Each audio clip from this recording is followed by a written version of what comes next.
All right, let's dive into one of Hans Christian Andersen's most powerful and, honestly, heart-wrenching tales. Now, this isn't your typical story of princesses and castles.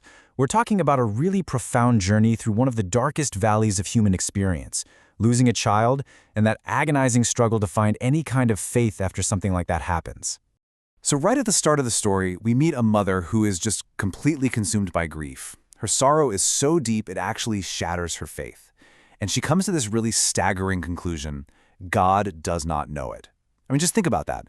In her mind, the pain is so huge, so all-encompassing, that she thinks there's no way a good God could even be aware of it. Because if he was, how could he possibly let it happen?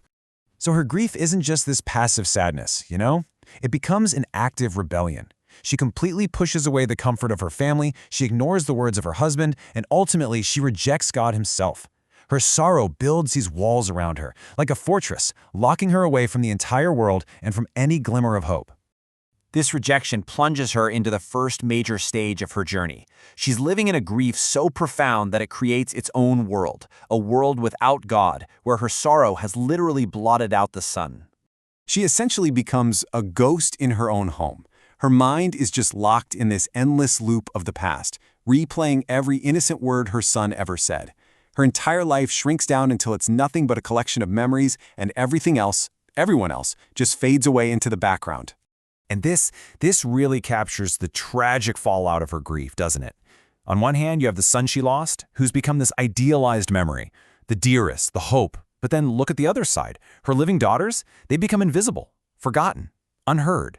In her sorrow, she literally looks right through them. She's just completely unable to see the life that's still right there in front of her. You know, when you can't find peace inside, sometimes that feeling has to go somewhere. For her, that grief becomes a physical compulsion. She starts a pilgrimage, but not toward healing. She's going deeper into the very heart of her pain. She's taking a walk among the dead. So one night, she just can't bear it anymore. She slips out of the house and walks to the churchyard. And this isn't some rational decision. It's a pull, a compulsion. Her body is just following her thoughts, because her thoughts have never really left that small patch of earth. She sits there, staring, as if her gaze alone could somehow pierce the soil and let her see her child one more time.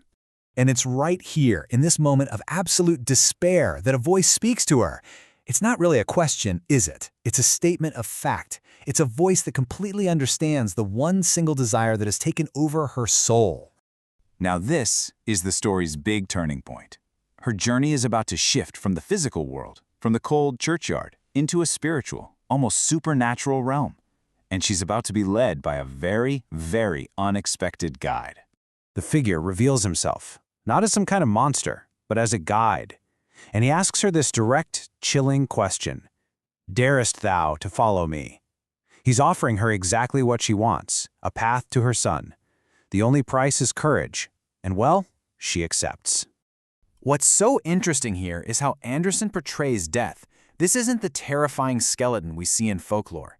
Sure, he's stern, but his eyes shine with youthful radiance. This kind of suggests that death isn't just an ending, but a transformative force, a guide who has some kind of eternal, vital knowledge. It's such a profound choice to show the ultimate unknown not as an enemy, but as a teacher.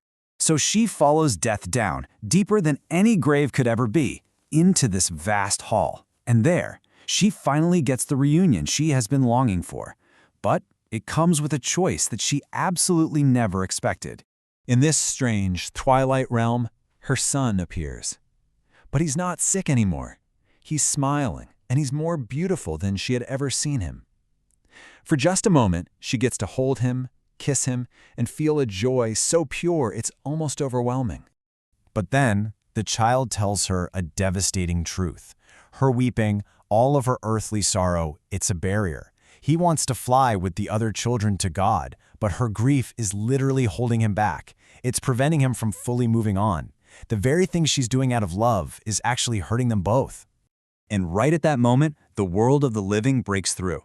She hears her husband's voice, her daughter's cries. The child reminds her of the family she left behind, forcing her to confront the very reality she tried so desperately to escape. And here's the key part: her son hasn't forgotten them, even if she had. With those words, the dream starts to fade. The child is signaling the end of their reunion. The sun is rising, not just in the world above, but in her own spirit too. It's time to wake up. And just like that, she's pulled back from the land of the dead. But she doesn't return with the same despair that took her there. She comes back with a new understanding and a renewed sense of purpose. She opens her eyes, and she's lying on her child's grave in the churchyard. She realizes her entire journey with death was a divine dream, a lesson sent to guide her back to the light. The experience wasn't an escape from reality. It was a profound confrontation with it.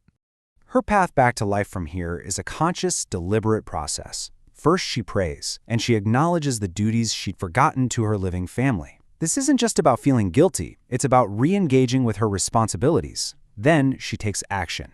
She goes home to physically and emotionally embrace the family she had neglected. It's only after taking those steps that her heart is finally ready for that final stage, a faith that is chastened and a true acceptance of God's will. When her husband asks her where this sudden strength came from, she gives this incredible answer. Her healing didn't come from forgetting her son, but through him. Her connection to her dead child became the very bridge that reconnected her to God and back to her life. So what Andersen's story seems to suggest is a pretty profound truth, right? That sometimes finding purpose isn't about turning away from loss, but by going directly into its heart. It's only by confronting death itself that the mother can truly find her way back to the light. And it really leaves us with a question to think about. In the wake of our own losses, whatever they may be, do we also have to journey into the darkness to find a new reason to live?